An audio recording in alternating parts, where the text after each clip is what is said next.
In today's video, I'm going to teach you how to create a Doodle style poll in Google Forms. Whether you're looking to organize a group event or trying to find the most convenient meeting time for your team, Google Forms can be a powerful tool to get everything sorted out. So let's dive right in and create your first poll.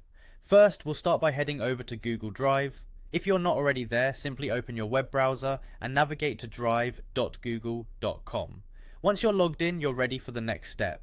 Inside Google Drive, you'll notice a large button labeled New in the upper left corner. Go ahead and click that button. This will open a menu with several options, and from there you'll want to click on Google Forms. This action will open up a new window for Google Forms. Now, instead of starting from scratch, we can speed up the process by using a pre-built template. You can do this by selecting from a template from the options available. Now let's choose the Find a Time template.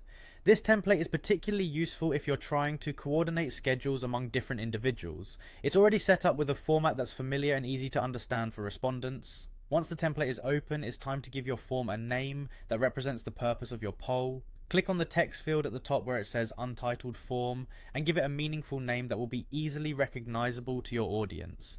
With the form titled, you can start customizing the questions to better fit your needs. You will find pre-existing questions in the template which you can edit. Modify the questions by clicking the text of each question you want to change. You can also add new questions if needed by using the plus button on the right hand side.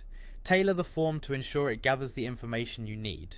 After making all your adjustments, it is time to publish your form. Click the Send button, which is typically represented by a paper airplane icon in the upper right of the Google Forms interface.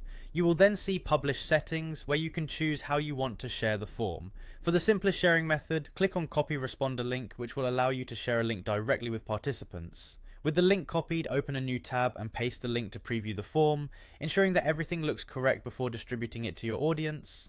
Once satisfied, try submitting a test response through the form to see how the entire process unfolds from the user perspective. This can help you fine-tune any remaining issues. Finally, head back to your form and click on the Responses tab at the top. Here you can view and analyze all the submissions received. Congratulations, you've successfully created a Doodle-style poll using Google Forms. Thanks for watching, and good luck with your planning and organizing.